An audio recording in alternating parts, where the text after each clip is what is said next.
So number two, if you are living with other people in your household and you are the one who feels like you're doing everything and you are getting burnt out and feeling frustrated, number one, as I discussed, communicating what your expectations are, what you would like to see, and learning what theirs are is going to help hugely. Number two,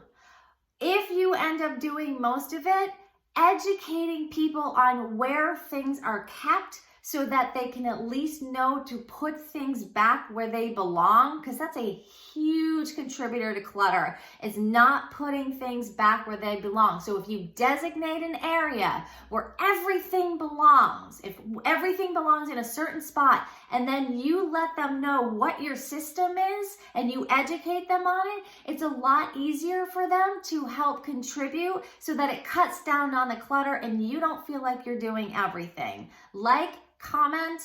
and if you want to work with the household or you want to learn how to get and stay organized, DM me and let's talk.